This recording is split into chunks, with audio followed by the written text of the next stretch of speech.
प्रभु यीशु मसीह के नाम में जय मसीह शालोम।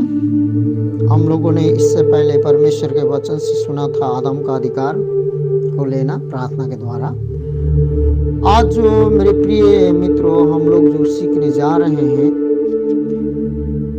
कानूनी निवास। इस पृथ्वी पर कानूनी तरीके से दो प्रकार के लोग रहते हैं, पहला शैतान और उसके सारे सहयोगी। प्रधान अधिकार इस संसार के अंधकार के हाकिम और आकाश में रहने वाले दुष्ट आत्माओं की आत्मिक सेना। एफिसियों 6:12 में इस प्रकार से लिखता है, क्योंकि हमारा यह मलयुद्ध लहू और मांस से नहीं परंतु प्रधानों से और अधिकारियों से और जो इस संसार के अंधकार के शासकों से और उस दुष्टता की आत्मिक सेनाओं से है जो आकाश में है या आकाश में रहता है। तो शैतान इस संसार का ईश्वर है और वह यहाँ पर कानूनी तौर पर रहता है मेरे प्रिय मित्रों। लेकिन यह बात बहुत सारे लोगों की समझ में नहीं है। इसका अर्थ है कि हम शैतान को गहरे गड्ढे में चले जाने के लिए आदेश नहीं दे सकते या फिर शहरों में उसके दृढ़ गढ़ों को उजाड़ नहीं सकते। यह रहने के लिए दुष्ट आत्माओं का कानूनी अधिकार है। दुष्ट आत्माओं को भगाना हमारा काम नहीं है। हमारा काम है लोगों को अंधकार में से निकाल कर ज्योति में लाना, ताकि उनके ऊपर शैतान का कोई नियंत्रण न रहे। प्रेरित पौलुस ने कभी दुष्ट आत्माओं को शहर से बाहर नहीं निकाला था। उन्होंने सिर्फ वचन का प्रचार किया था, जिसके द्वारा लोग अंधकार में से निकलकर ज्योति में आ गए। मेरे प्रिय मित्र, जब से आदम ने इस अधिकार को शैतान के हाथों में सौंप दिया, तब से शैतान इस संसार का ईश्वर है और कानूनी तौर से तब तक रहेगा जब तक उसका पट्टा खत्म नहीं हो जाता, जो कि बहुत जल्द खत्म होने पर है दुष्ट का शैतान का पट्टा। दूसरा है, हम इतना जो कानूनी तौर से यहाँ रहते हैं, प्रत्येक व्यक्ति जो मांस लहू और शरीर में हड्डी के साथ जिंदा है, उसका इस पृथ्वी पर रहने के लिए अधिकार कानूनी अधिकार है। जब कोई व्यक्ति अपना यह शरीर खो देता है, वह यह नहीं रह पाता। एक मसीहा व्यक्ति के लिए अपने शरीर से अलग रहने का अर्थ है प्रभु के संग रहना।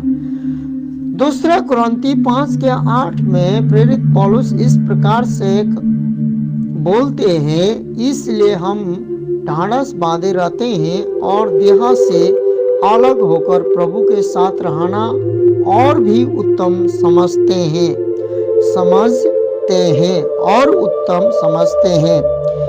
सबसे पहले शैतान और उसके सहकर्मी यहाँ पर कानूनी तौर से रहते हैं।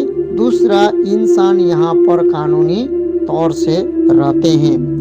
यही एक कारण है जिसकी वजह से यीशु को मांस और शरीर का धारण करके हमारे बीच में रहना पड़ा और शरीर और मांस लहू हड्डी का धारण करके उनको जन्म न पड़ा। पवित्र आत्मा के द्वारा गर्भवती होकर कुंवारी मरियम के द्वारा, क्योंकि वह मांस लहू और हड्डी के शरीर के साथ रहे इस संसार में, इसलिए यहाँ रहने के लिए उनका कानूनी अधिकार था।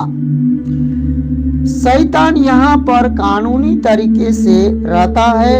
ये मैं और आप भी यहाँ पर कानूनी तरीके से रहते हैं।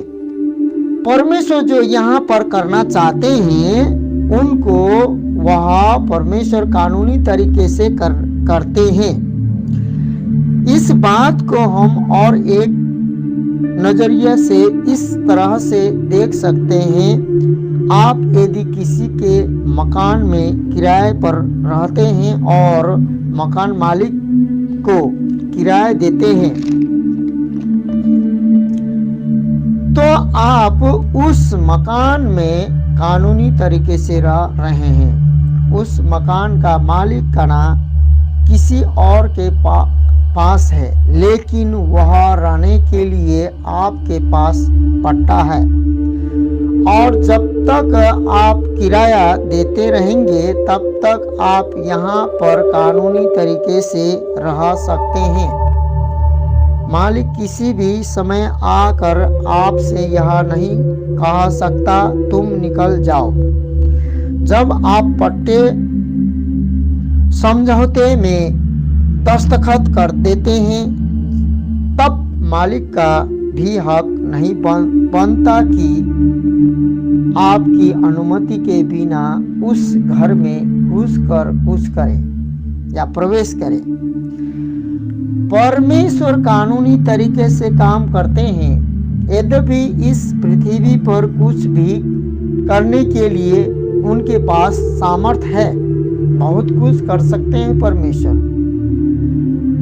परंतु वह ऐसा कुछ भी नहीं करेंगे जो उनके कानून के खिलाफ हो, ताकि दोष लगाने के लिए शैतान को मौका मिल जाए। और मेरे प्रिय मित्रों, एक कानूनी निमंत्रण जो हम कर सकते हैं उसको हम लोग करेंगे, सीखेंगे, जानेंगे। हम इंसान जो कानूनी तरीके से यहाँ रहते हैं, हम अपनी मर्जी के मुताबिक कुछ भी कर सकते हैं। जब परमेश्वर को इस पृथ्वी पर कुछ करना है, उसके लिए उन्हें एक निमंत्रण की आवश्यकता पड़ती है। प्रार्थना में हम वही करते हैं, परमेश्वर को कानूनी तरीके से निमंत्रण देना। जब हम परमेश्वर को उनके वचन के अनुसार आत्मिक बारिश के लिए प्रार्थना करते हैं और वह पृथ्वी के किसी क्षेत्र में अपनी आत्मा और सामर्थ की बारिश उड़ेलने लगते हैं, तब शैतान उनसे पूछता है, आप यहाँ पर क्या कर रहे हो? आप यहाँ पर प्रभु क्या कर रहे हो? तब परमेश्वर कहते हैं, मुझे इसके लिए निमंत्रण मिला है। जब किसी देश के लोग परमेश्वर के सामने गिड़गिड़ाने लगते हैं और परमेश्वर उस देश में कुछ करने लगते हैं, तो शैतान कहता है, यह मेरी जगह है, यहाँ पर मेरी जगह है, यह मेरा चीज है। लेकिन परमेश्वर कहते हैं, यहाँ आने के लिए और यह सब करने के लिए मुझे निमंत्रण मिला है। जब मध्य अफ्रीका में एक मिशनरी को चंगा करने के लिए परमेश्वर चाहते हैं, तो प्रार्थना करने के लिए सुबह 4 बजे किसी को जगा देते हैं, जो प्रार्थना में समय व्यतीत करते हैं और विश्वास करते हैं। उनको परमेश्वर आकर उस मिशनरी को चंगा कर देते हैं और शैतान कहता है, आप ऐसा नहीं कर सकते। लेकिन परमेश्वर कहते हैं, हाँ बिल्कुल कर सकता हूँ, क्योंकि इसके लिए मुझे निमंत्रण मिला है, इसके लिए करने के लिए मुझे कहा गया है। परमेश्वर इस प्रकार के जवाब देते हैं। मेरे प्रिय मित्रों, जब हम प्रार्थना करते हैं, हम परमेश्वर को एक कानूनी अधिकार देते हैं कि वह इस पृथ्वी पर कार्य करे। मत्ती 16:19 में इस प्रकार से हम पढ़ते हैं, मैं तुझे स्वर्ग के राज्य की कुंजियां दूंगा, और जो कुछ तू पृथ्वी पर बांधेगा वह स्वर्ग में बंधेगा, और जो कुछ तू पृथ्वी पर खोलेगा वह स्वर्ग में खुलेगा। मरकुस 16:19। अब इस वचन को हम गहराई से समझने का कोशिश करते हैं।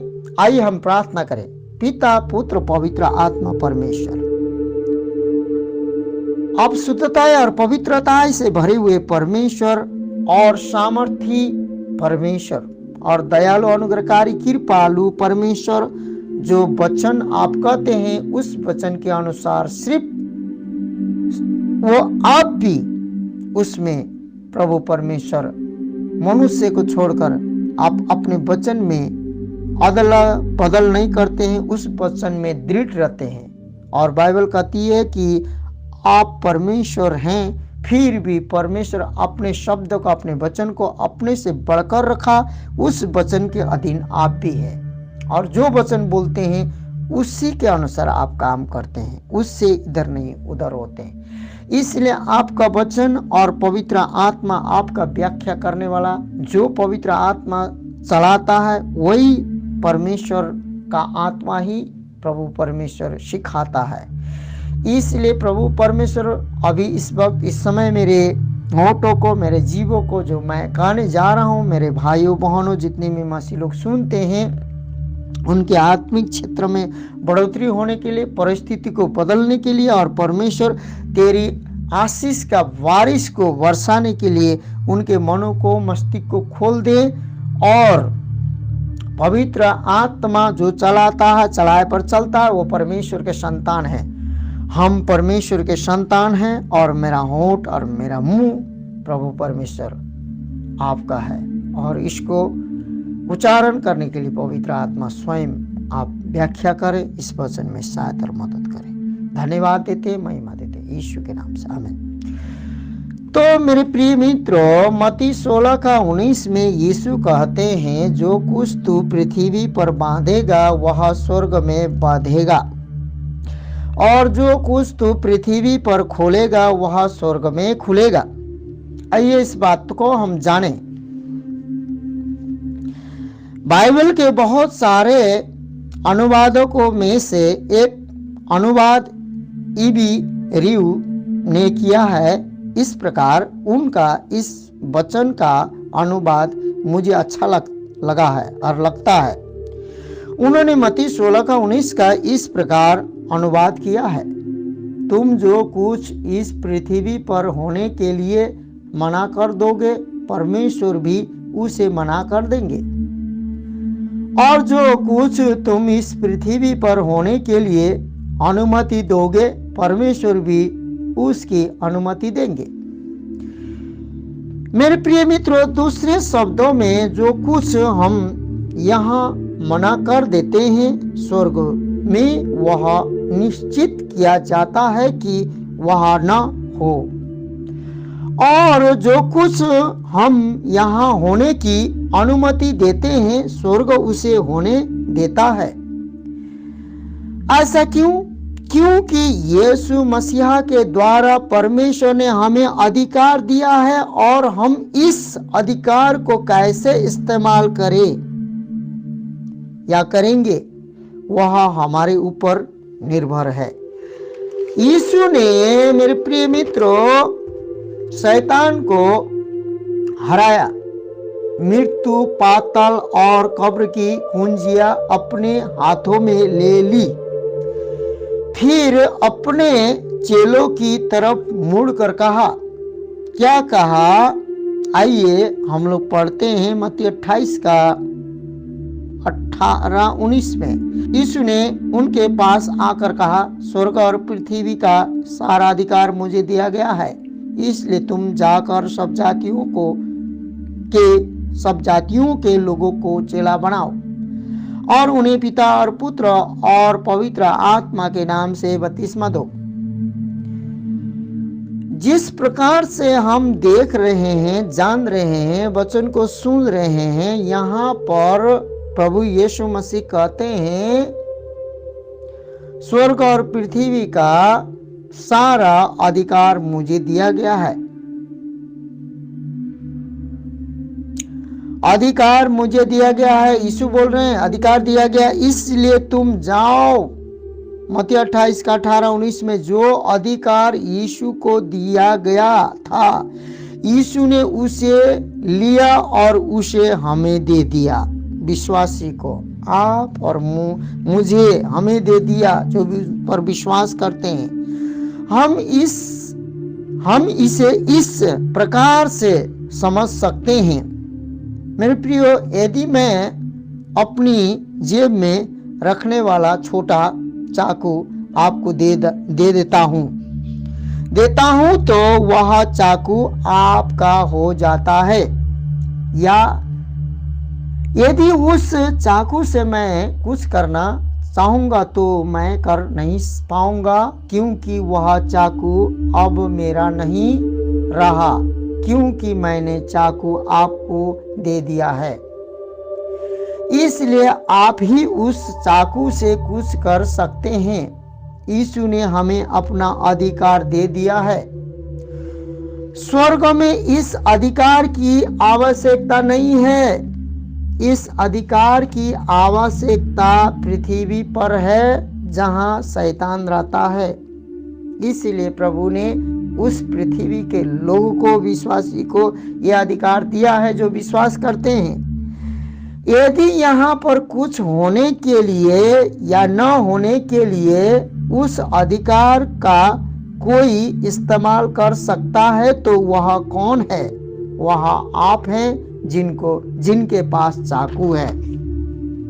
इसलिए मेरे प्रिय मित्रों, एक पुलिस अधिकारी भी इसी रीति से अपने अधिकार का इस्तेमाल करता है। सरकार एक पुलिस अधिकारी को एक वर्दी और एक बेच देती है और यातायात को नियंत्रण करने के लिए उसे भेज देती है। जिस कार को वह रोकता है, वह कार कितनी बड़ी हो वह उतना बड़ा नहीं होता, फिर भी उसके पास जो अधिकार है उस अधिकार को हम पहचानते हैं और इसलिए हम उसके आदेश का पालन करते हैं। वह अधिकारी जब हमसे कहता है रुको तो हम रुकते हैं, जब वह कहता है जाओ तो हम जाते हैं। वह अधिकारी जो भी निर्णय लेता है उसके पीछे सरकार का समर्थन होता है। कोई यह सवाल पूछे, परमेश्वर क्यों यह सब होने देते हैं? हमारी वजह से जो कुछ हम होने देंगे स्वर्ग भी उसे होने देगा, और जो कुछ हम बांधेंगे स्वर्ग भी उसे बांधेगा। कोई कह सकता है मुझे पता नहीं कि मेरे पास यह अधिकार है। मान लीजिए कि कोई सड़क पर तेज रफ्तार पर से गाड़ी चला रहा है। जब एक पुलिस अधिकारी उसे तेज रफ्तार से गाड़ी चलाने के लिए रोकता है, वह कहता है मुझे कोई साइन बोर्ड दिखाई नहीं दिया इसलिए मैंने चलाया, और मुझे पता नहीं कि रफ्तार की कोई सीमा है। अधिकारी उससे यह नहीं कहेगा माफ करना आप जा सकते हैं, नहीं कहेगा, क्योंकि आपको मालूम नहीं है इसलिए मैं आपको जाने देता हूं। ऐसा नहीं कहेगा, कदापि नहीं कहेगा। बल्कि अधिकारी यह कहेगा आप कानून की जानकारी न होने का बहाना नहीं बना सकते हैं। हमारे पास व्यवस्था है, वैश्विकता है और नया नियम है। हम उसे जाने या नहीं, परमेश्वर के दिए हुए अधिकार को हम इस पृथ्वी पर प्रयोग करते हैं या नहीं, यह हमारे ऊपर निर्भर करता है। मेरे प्रियो, हमें दिए गए अधिकार को हम कैसे इस्तेमाल करें, उसका एक तरीका है प्रार्थना। प्रार्थना का अर्थ है परमेश्वर के साथ मिलकर काम करना। जब भी हम यीशु के नाम में पिता के पास जाते हैं, हम परमेश्वर को एक कानूनी निमंत्रण देते हैं ताकि वह इस पृथ्वी पर आए और जो वह करना चाहते हैं उसे करे। हम जो रोकते हैं स्वर्ग उसे रोकेगा, हम जो अनुमति देंगे स्वर्ग भी उसकी अनुमति देगा। हम जो भी मांगेंगे उसका समर्थन करने के लिए स्वर्ग इंतजार कर रहा है। मेरे प्रियो, मेरा विश्वास है आराधना में जब पवित्र आत्मा का वरदान बहाने लगता है तब पूरी कलीसिया के लोगों को चंगाई मिलती है। इसका कारण यह है कि कुछ विश्वासियों ने परमेश्वर के सामने गिड़गिड़ाकर प्रार्थना करी है। कोई परमेश्वर से आत्मा की बारिश के लिए कह रहा है, कोई चिन्ह और चमत्कार के लिए कह रहा है और परमेश्वर की समर्थन को प्रत्यक्ष रूप में आने के लिए निवेदन कर रहा है। इसलिए मेरे प्रिय मित्रों, परमेश्वर हमारे प्रार्थना के जीवन के द्वारा सीमित हैं। परमेश्वर हमारे प्रार्थना के जीवन के द्वारा सीमित हैं। जब तक कोई कुछ करने के लिए उनको नहीं कहेगा, वह मानव समाज के लिए कुछ नहीं कर पाएंगे। हम परमेश्वर को सीमित रखना नहीं चाहते हैं। परमेश्वर इस पृथ्वी पर क्या करना चाहते हैं, हम उसकी खोज करें और वही उनसे मांगे। इस वचन के द्वारा परमेश्वर बहुत आशीष दे। यीशु के नाम में आमीन।